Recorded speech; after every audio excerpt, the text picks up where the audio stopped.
Ever since the Horus heresy, the Imperium of Man has been assailed by the myriad warbands of the Chaos Space Marines. Many Chaos Lords have risen to glory and infamy for their actions in prosecuting the Long War. However, some names have been legends amongst the followers of the ruinous powers for over 10,000 years. Mighty warriors during the Great Crusade made the ultimate champions of chaos. Today, we look at one such individual, the successor to Horus himself, the only individual capable of uniting the traitors and finishing the Long War.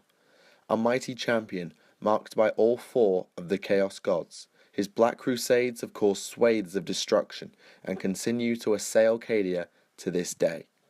This is the tale of Ezekiel Abaddon, now Abaddon the Despoiler, first captain of the Sons of Horus and Warmaster of Chaos. My name is Michael for Tactica Imperialis, and welcome to 40k Stories. Ezekiel Abaddon was born on Chthoniya, a lawless feral world believed to be the planet on which the nascent Primarch Horus landed. Horus's origins are somewhat mysterious, unusually for a Primarch. He was raised by the mightiest warlord on Chthoniya, but was exiled after killing his father in a coming-of-age ritual that seemingly went wrong, although he still rose to legendary status on his world simply by his size and ferocious nature.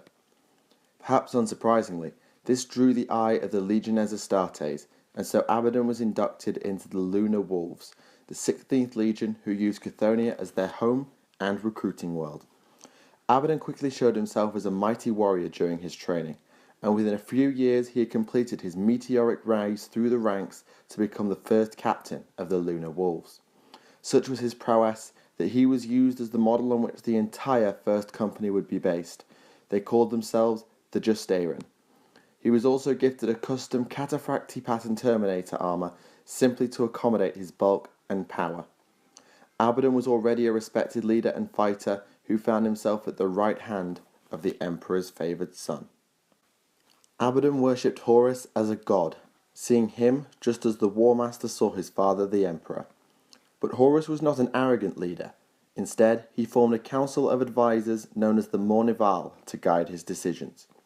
At the time of the Horus heresy, these four chosen officers were First Captain Abaddon, Second Captain Tarik Torgaddon, Fifth Captain Little Horus Aximand, and 10th Captain Garviel Loken, who had been recently recommended to the Mornival by Abaddon himself.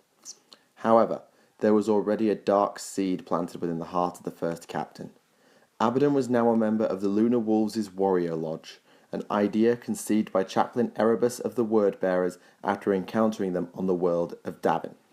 They were intended to promote fellowship amongst brothers, regardless of rank, but efficiently they did not exist, and later became the shelter for those who secretly worship chaos.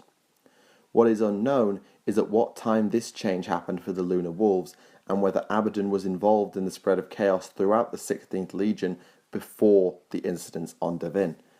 I would suspect the latter is not true, at least not until the fall of Horus. During a compliance action, Horus was attempting to negotiate with the Interrex, a breakaway group, to join the Imperium. Abaddon, true to the Imperial truth, argued that negotiation was impossible. The Interrex would surrender or be forced to comply.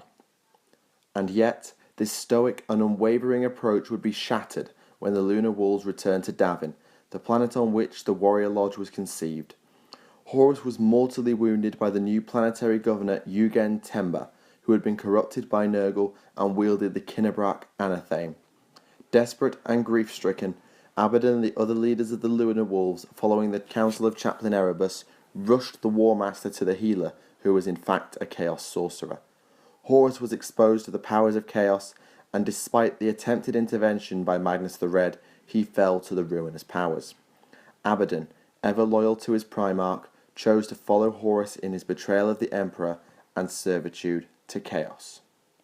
Abaddon was involved in the initial engagement of the Horus heresy, the Istvan III atrocity. Initially, it was simply an exterminatus on the loyalist elements of the initial traitor legions, designed to ensure that the traitors would not suffer betrayal from within. However, this plan failed dramatically as the loyalists were forewarned and so able to survive, forcing a costly ground invasion by the traitors.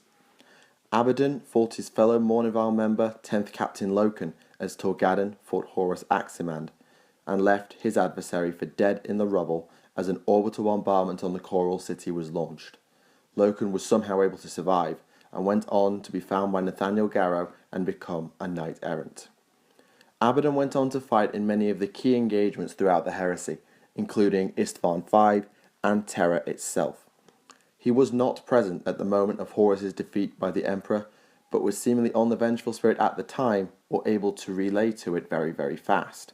They fought through the Imperial fists, but arrived too late to prevent Horus's death.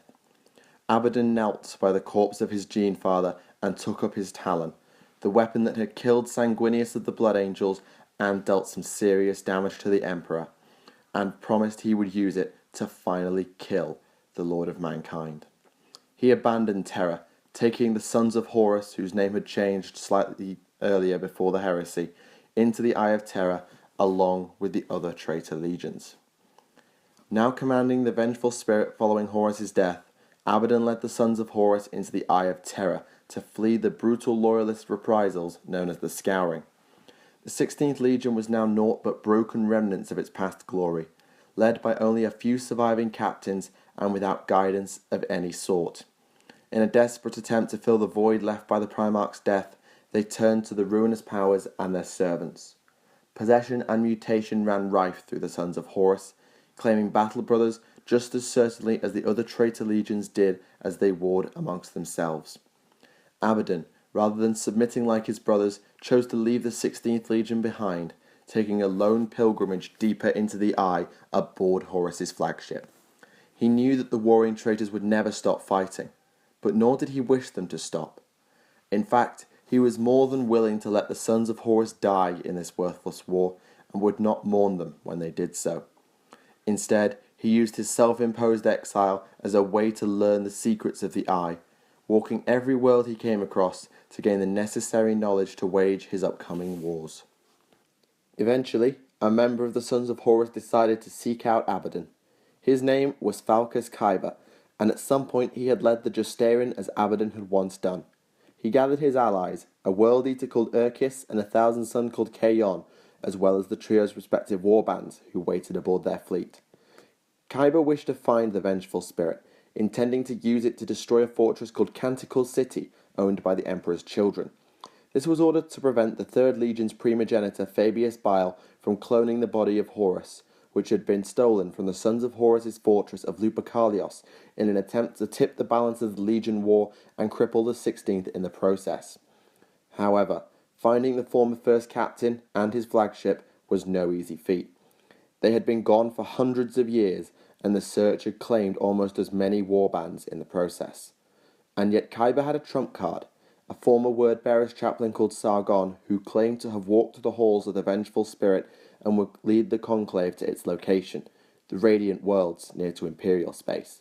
The sorcerer Chaos knew that Sargon spoke truly and consented to follow Kyber in his pursuit. Before Urkis could decide, the Emperor's children returned, appearing from the warp storm that surrounded the Conclave's fleet, outnumbering and outgunning the mishmashed alliance.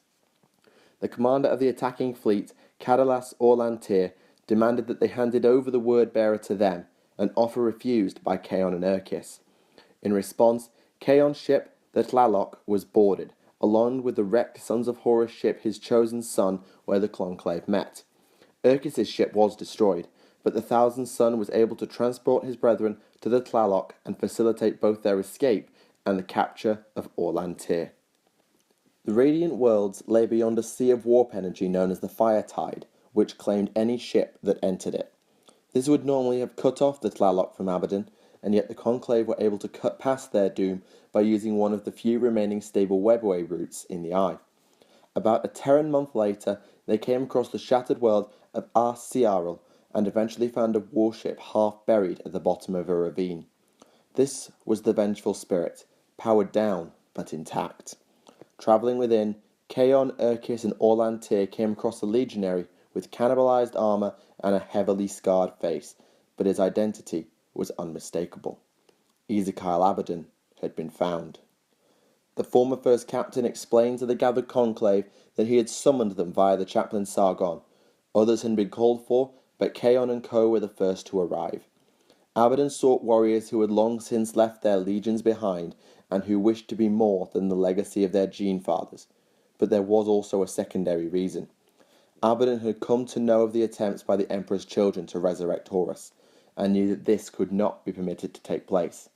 Horus had died a failure, and his resurrection would deny his legion the dignified death that Abaddon had seemingly granted when he left.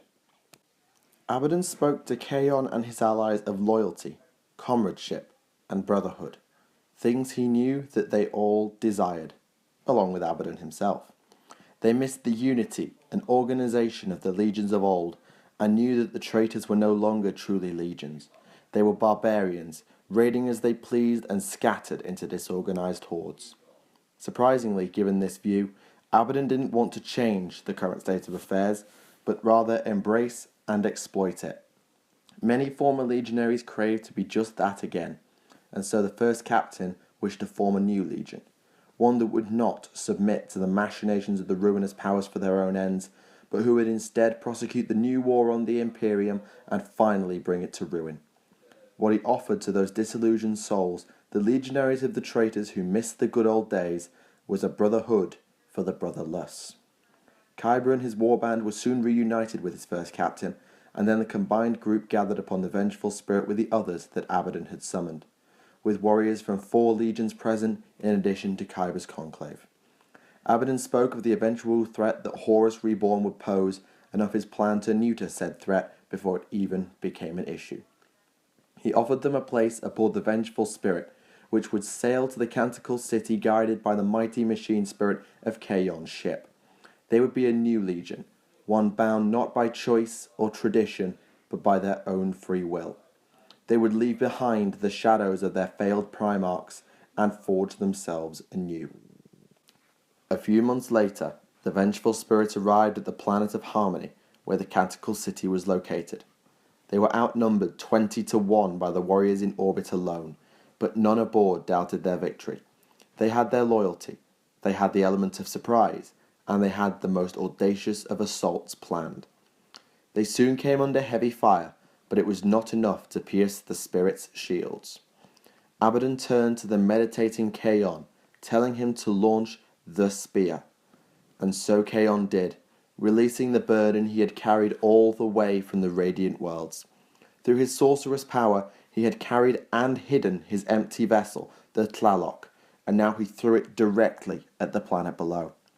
The defences of Harmony stood no chance of stopping the behemoth of the 15th Legion, and by the time the dust had settled from the titanic impact, Canticle City was no more, and the vengeful spirit was leaving orbit.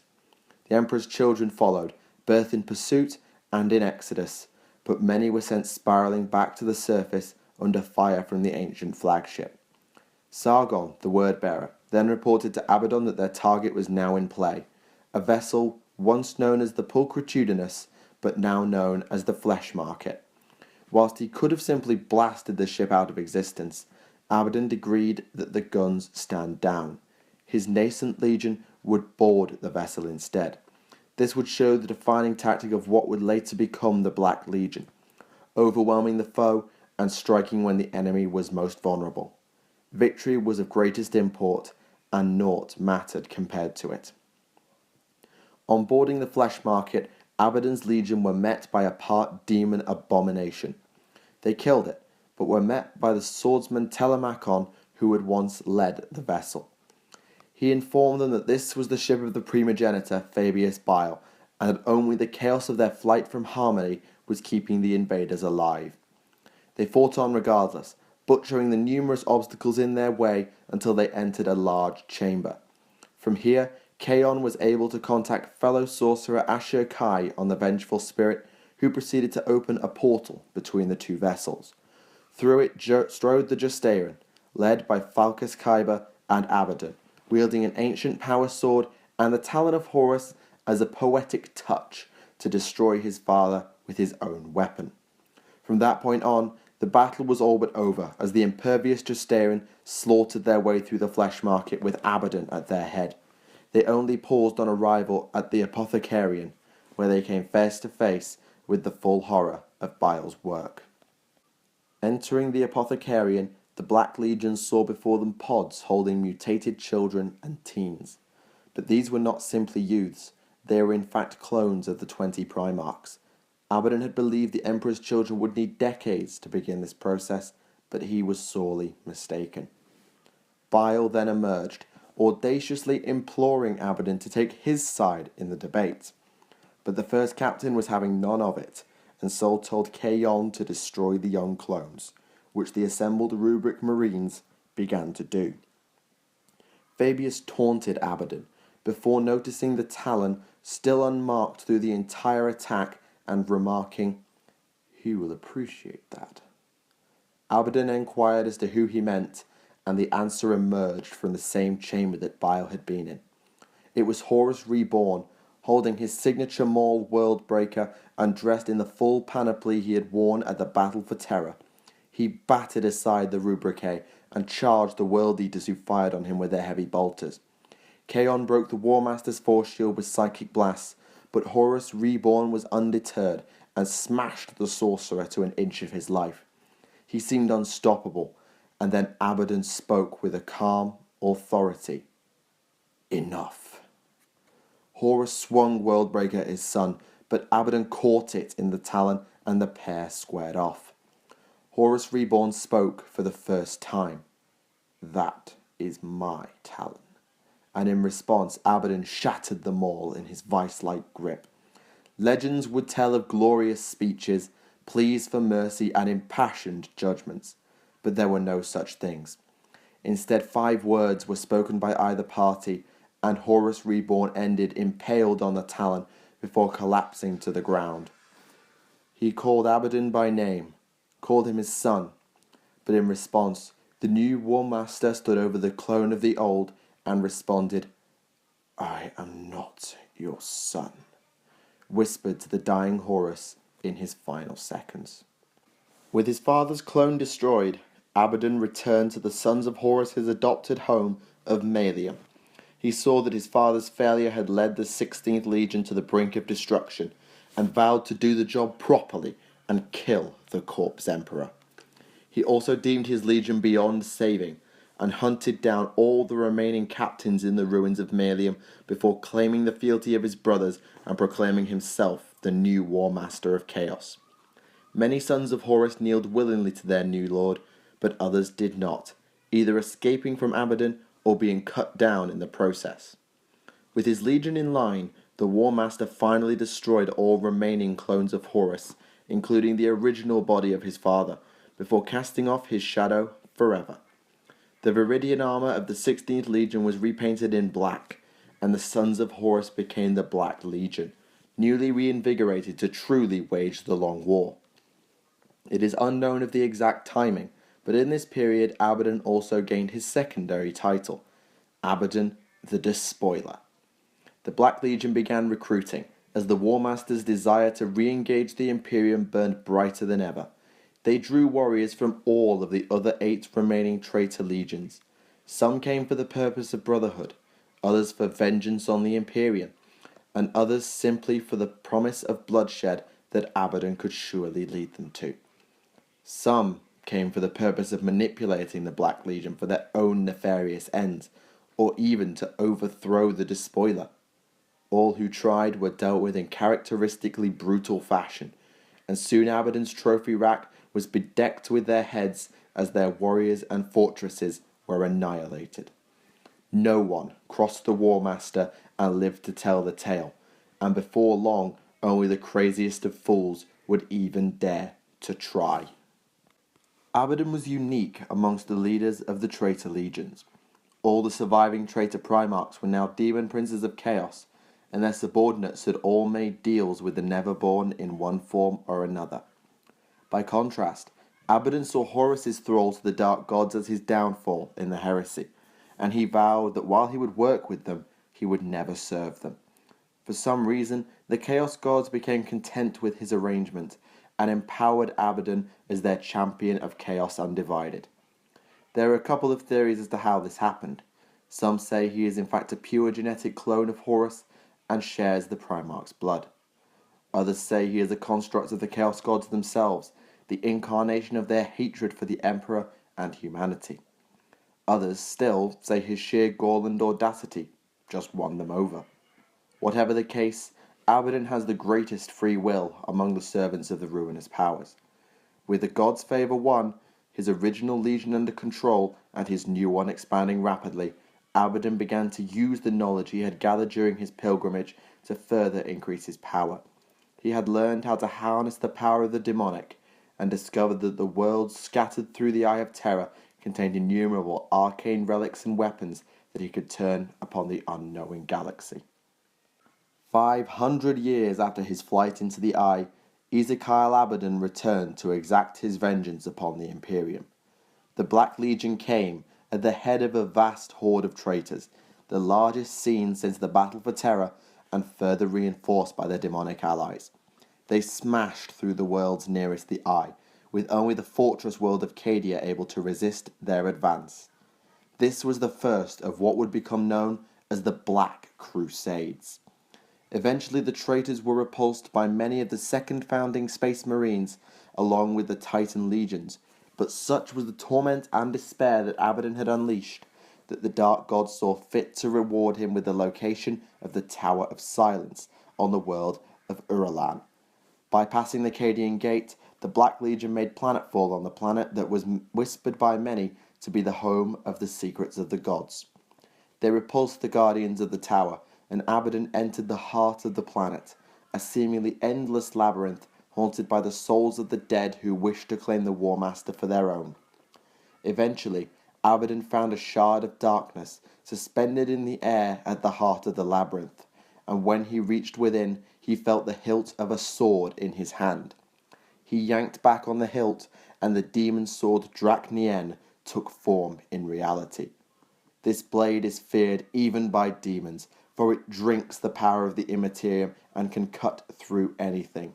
It is inhabited by spirits who can alter the weapon's form to show the tortured souls it has claimed. It has no true form, appearing as it does by the will of the Warmaster, and no one but Abaddon can wield it. With it, the Despoiler's power has become incomprehensible. Whilst the Black Legion is ultimately led by Abaddon, many warlords within the Legion are given autonomy to lead their own crusades in the Despoiler's name. The most powerful of these are the Chosen of Abaddon, Chaos Lords who play the role of the Mournival in the Black Legion and who are responsible for key tasks during the Black Crusades. The Chosen are so powerful that a full Assassinorium execution force was deployed to kill them, an event so rare as to be almost unheard of. And yet even this elite team of assassins could not slay the Chosen. They were all trapped and killed by the Despoiler before they even got close. Currently, the Chosen are as follows: Devram Cordra of Slanesh, the Lord Ravager who leads the invasion fleet; Egethmor the Lord Deceiver, a sorcerer who guides the Crusades through the warp; Skyrak Slaughterborn of Nurgle, the Lord Corruptor charged with instilling both fear and hatred in the Legion; and Urkrathos of Khorne, the Lord Purgator who sees to the enslavement of populations and the defilement of worlds. Abaddon himself has his own personal honor guard, most commonly known as the Bringers of Despair, the most powerful Black Legion's Terminators whose presence heralds the coming of the Warmaster. Despite being offered the chance of demonhood by all of the Chaos Gods over the millennia, the Despoiler has refused time and again, preferring to keep his soul as his own, at least in part, and his mind focused on his eventual vengeance. Abaddon himself has led 13 Black Crusades into the Imperium, each with a different objective in mind to further advance his plans. They were all repelled, at least in the eyes of the High Lords of Terror, but every time the Warmaster has placed another stepping stone on his path to victory. For example, he used the 7th and 10th Crusades respectively to almost annihilate the defences and learn about the Blood Angels and Iron Hands chapters, and waged the 12th, known as the Gothic War, in order to secure 2 Blackstone fortresses capable of destroying entire worlds. Only the intervention of the Eldar stopped him getting all 6. However, his crowning glory must be the 13th and supposedly final Black Crusade that is still being fought to this day. the largest host of traitors ever witnessed has assailed the Imperium, though a large portion are now trapped on Cadia after the fleet was defeated.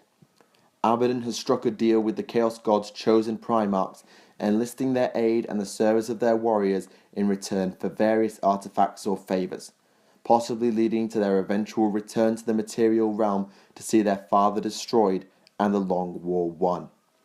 The Crusade is currently trapped in stalemates thanks to the heroics of the Imperial Navy, but the sheer amount of blood that has been spilt has thinned the veil between reality and the warp to the point of near collapse. Abaddon intends to finally destroy the Interrealm Wall, allowing the Eye of Terror to bleed onto real space and to Terra itself. And if he can secure the skies above Cadia and thus the planet itself, the traitors will have a clean run at the heart of the Imperium. Once there, they will invade Terra for a second time, sweeping aside the false Emperor and establishing the Dark God's Empire of Madness in its place. With the Imperium already stretched thin by the Tyranid Hive Fleet and the other myriad threat to the galaxy over, it seems inevitable that Abaddon's victory will come. So ends the tale of Abaddon the Despoiler. Once the mightiest champion of Horus, he has now stepped out of his Gene-Father's shadow to take up the mantle of Warmaster of Chaos. Through his combat prowess, force of will, tactical genius, and sheer brutality, he has united the traitors in a way not seen for 10,000 years. He stands upon the verge of completing his ultimate revenge on the hated Imperium of Man, striking down the Emperor, extinguishing the Astronomicon, and finishing the Long War once and for all.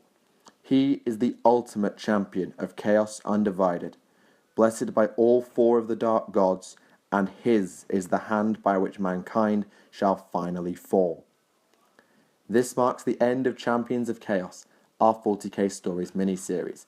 I really hope you've enjoyed our look into the mightiest servants of the Ruinous Powers, and hopefully you've learned something along the way. If there are any other stories you'd like me to tell, let me know in the comments below. Next week, however, I've got my own story, a group's tale that I really want to tell, and they may be united sooner than you might think. Thank you very much for watching. My name is Michael for Tactica Imperialis, and I will see you all again. Let the galaxy burn.